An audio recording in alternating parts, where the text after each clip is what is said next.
यदि भारत 25% टैरिफ पे डील करता तो भारत सरकार सरेंडर करती। यदि 25% से 18% पे भारत डील कर रही है तो सरेंडर कौन कर रहा है, ये बिल्कुल क्लियर है। दूसरा, भारत अपनी शर्तों पे डील कर रहा है।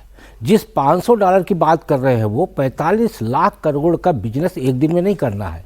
ये आने वाले 10 साल 15 साल का पूरा एक ब्लूप्रिंट तैयार किया गया है कि भारत और अमेरिका के बीच में आगामी 1.5 दशक तक कैसे बिजनेस चलेगा।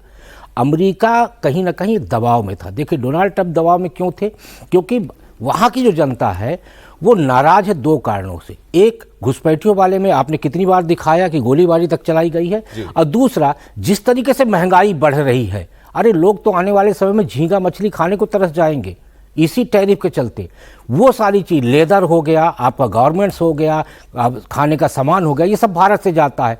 तो कहीं ना कहीं ट्रंप को ये लगा कि हमें बैक करना पड़ेगा, अड़ियल रुख हमें खुद के लिए नुकसानदायक है, इसलिए 7% उन्होंने अभी कम किया है। और सौरभ जी, आने वाले समय में मुझे लगता है 8% टैरिफ और कम होगा। 10% इसलिए रहेगा क्योंकि एक साथ बैक नहीं कर सकते ट्रंप। मैं तो कल से देख रहा हूं बहुत सारे वो लोग जो मोदी विरोधी भी हैं वो भी कह रहे हैं भाई जहां क्रेडिट है वहां तो देना पड़ेगा कि ये डील मोदी ने करा ली। नोबेल पीस प्राइज के लिए हमने ट्रंप को नॉमिनेट नहीं किया, हमने अमेरिका से कोई इस बीच में हथियार खास नहीं खरीदे, हमने रूस का तेल खरीदना बंद नहीं किया, हमने ट्रंप की तारीफों के पुल नहीं बांधे, हम अमेरिका गए नहीं। G7 के बाद मोदी जी को अमेरिका बुलाया, हम नहीं गए। फोन पर दोनों के बीच क्या बातचीत हुई थी, ट्रंप ने जो बताया, भारत ने आधिकारिक सरकारी बयान देके कहा कि ट्रंप उसमें गलत स्टेटमेंट दे रहे हैं। हमने EU के साथ डील की, हाईएस्ट ग्रोथ रेट GDP की हमारी है। इस सब के बीच ये डील होना बहुत बड़ी बात है। अब आप जो सवाल आया साहब $500 बिलियन का कहां से हम सामान खरीदेंगे, बहुत लोग पूछ रहे हैं। तो इस बार आप अगर डेटा पे जाएंगे और ट्रंप का कोट, अभी ट्रंप का बयान याद रखिएगा, उन्होंने क्या कहा कि हम क्या क्या खरीदेंगे, उससे आपको आइडिया मिल जाएगा। हमारा 2024 का टोटल व्यापार अमेरिका के साथ कितना था?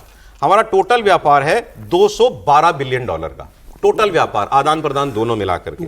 इसके अंदर हमारा एक्सपोर्ट उनको है 128 बिलियन का, इंपोर्ट है 83 बिलियन का, मतलब हम उनसे 83 बिलियन का सामान खरीदते हैं। तो अब ये सवाल स्वाभाविक है कि जब आप पूरे साल में 83 बिलियन ही खरीदते हो उनसे, जेते देते जाता है, हाँ, 83 बिलियन ही खरीदते हो, तो ये 500 बिलियन का कैसे खरीद लोगे और कितने में खरीद लोगे? ब्लूमबर्ग की खबर है कि ये 500 बिलियन हमें 5 साल में खरीदना है।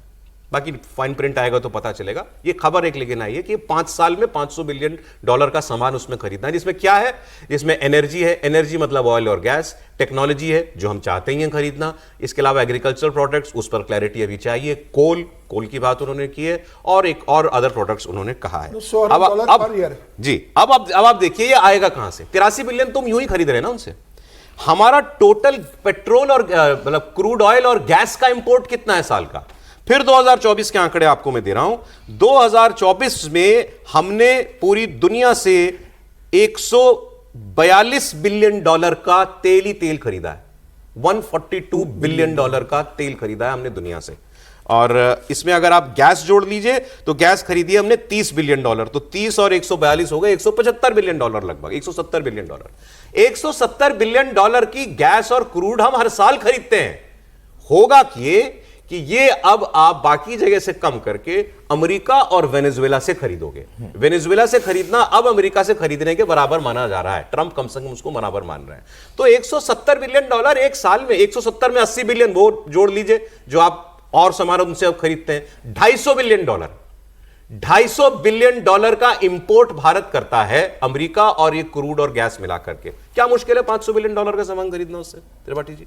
देखिए, एक तो ये कि जो कुछ भी है तो इसमें अलग अलग पक्ष बताकर इसमें एक और स्पष्टता बड़ी जरूरी है, क्योंकि वो भी अभी चल पड़ा है कि प्री ट्रंप एरा में तो सिर्फ 2 से 3% टैक्स लगता था और अभी हम इतने टैक्स पर हैं। अब इतने समय से ये लोग शांत थे ऐसा कहने वाले, तो इकोनॉमिक्स तो पूरी की पूरी पैरेलल कंपैरिजन पे चलती है ना भाई। मान लीजिए कि अगर कहीं मार्केट में 100 रुपए का सामान है तब हम कहते हैं ना कि 120 महंगा है या 90 सस्ता है।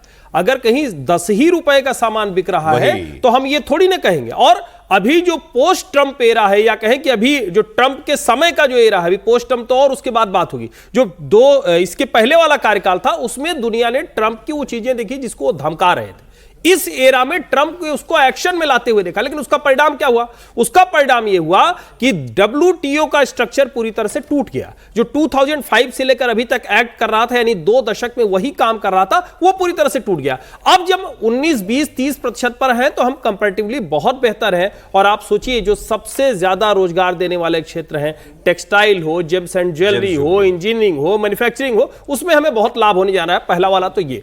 दूसरा, जब हम इस मार्केट की बात कर रहे हैं तो एक तरफ का मसला नहीं है ना, तेल गैस छोड़िए, अब आप ये भी जरा सोचिए कि अब एप्पल कुछ करेगा तो उसको जाके वहां ट्रंप हड़का नहीं रहे होंगे। अब कोई अमेरिकी कंपनी आ रही होगी तो उसको वहां पर कोई रोक नहीं होगी। भारतीय कंपनियां जिनका 70 से 80% तक वहां से रेवेन्यू आता है अमेरिकन मार्केट से, वो अब रुकेगा नहीं। तो हमें जरा ये समझना चाहिए कि अमेरिका के साथ कारोबार का मतलब क्या है। और $500 बिलियन की जब हम डील कहते हैं तो अभी हमने जापान के साथ 10 साल की स्ट्रेटेजिक डील की थी, 1 लाख करोड़ की डील की थी हमने। तो क्या था वो 10 साल के डाउन द लाइन हमने बताया कि किस किस क्षेत्र में हम काम करने वाले हैं। और फिर हरदीप पुरी का बयान हो, जयशंकर का बयान हो, भारत सरकार के क्या वो कहते हैं, हमारे हित जहां होंगे हम उसके लिहाज से सौदे करेंगे। और अगर वो हित कहीं होंगे तो थोड़ा सा बस रेफरेंस याद दिला दूं, नटवर सिंह जी को इराक जाकर डील करनी पड़ती थी, बस सिर्फ याद दिला रहा हूं।